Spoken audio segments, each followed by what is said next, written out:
Hello Guardian, my name is MrDuckyyzz and welcome to this video where we're gonna talk about this weekend's Xur location plus what he is selling.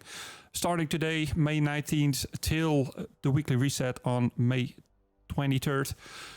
You will find Xur at the Winding Cove, the north part of Winding Cove, in a sort of a cave. And Xur has some goodies to give you. You can get 2 exotic engrams if you want to. The first one is buyable with 97 legendary shards.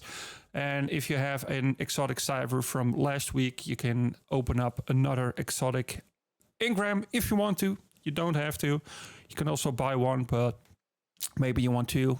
You never know. It is possible with the exotic cipher from last week. The weapon that you can get from Xur is the Prometheus lens, the trade's rival with solar energies, and it has the prismatic inferno trade on it, and it fires a solar trace beam that creates a field of heat energy that grows as the weapon is fired. Sustained damage applies scorch to the target. We have for our beloved hunters the Dragon's Shadow. It has some good rolls on it, but the War Metal Mail, it's the perk on the armor. Dodging reloads all weapons and increases both movement and weapon handling speed for a brief time.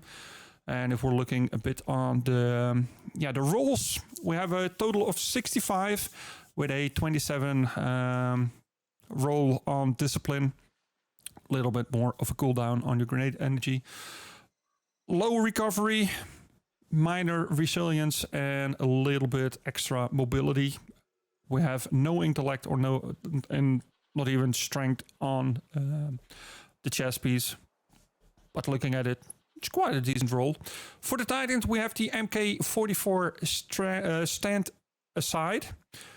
It has a total of 63 points on it, mobility of 16, resilience of 13, no recovery, 10 discipline, 13 intellect, and 9 strength. And the armor perk on this is seriously watch out. Grants an overshield when you're sprinting at full health with seismic strike, hammer strike, or shield pass equipped and charge. Hit with these abilities recharge a portion of your melee energy. So I would say if you have a better roll in strength, I would use it. I'm not seeing this one as a good roll for what you can do with the perk, of course. If it had a little bit of a higher strength, I would suggest go grab it, but sadly it isn't. And for the Warlock, we have the Valwinter's Helm, a total of 62 with 20 on strength, 10 on intellect, no discipline, recovery is plus 10, resilience is plus 11, and mobility is plus 9. And the armor perk is the Warlock's End, and powered melee final blows create a burst of energy that weakens nearby targets. Finishers and final blow against more powerful targets increase the radius of the burst and the length of the weakening effect. Of course, we have the legendary weapons. I was looking around a little bit on what to do. We have the stationed hand cannon, the Vulpecula. The sidearm Enigma draws the toughless sniper rifle. We have the glaive Judgment of Kalgorath. The Brigand's Law. We have the Shattered Cipher machine gun. And we have the Lonesome sidearm as well.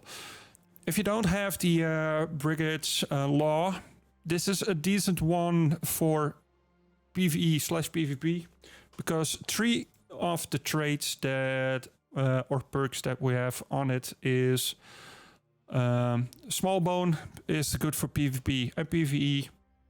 Accurized rounds is the same way, also for PvP or PvE. And Threat Detector is also a role for PvE or PvP. Sadly, it is a sympathetic arsenal on it. Reload after a final blow also reloads stowed weapons. It's not really a big use perk on the weapon. Sadly, it's rolls on it, but it is also a craftable weapon. But if you don't have the crafted weapon or not even have the patterns, this is a decent one to go and play with it. And it has a range mod on it. So it's kind of decent. Same with the Toughless is also a craftable weapon. Same with the Judgment of Kelgorath. Those are 3 craftable weapons that you can easily craft. The legendary armor this week is the Sovereign series for, of course, the Warlock, but also the other ones. So if you don't have the legendary armor this weekend, you can get the Sovereign gloves. And of course, every week we can grab a exotic weapon. If you have the exotic Cyber from last week and you didn't trade it in for the exotic Ingram, you can buy the Hawkmoon or the Deadman Steel. So that's up to you. It has a moving target on it. And of course, chaining precision hit grants bonus target acquisitions and range. I'm always lost with it. But yeah, you can grab the Hawkmoon with Killing Wind or the Deadman Steels with moving targets. So again, if you want to go and look up Xur, it's in the cave in the north side of Winding Cove on the EDC. You have until the weekly reset on May 23rd to go and take a look. And maybe there's something good for you to get out of it. So get going. Get to Xur if you find something good for it. And I will see you guys next week for when there is, of course, a new location on Xur, what he is selling, and of course, the start of the new season. See you next time.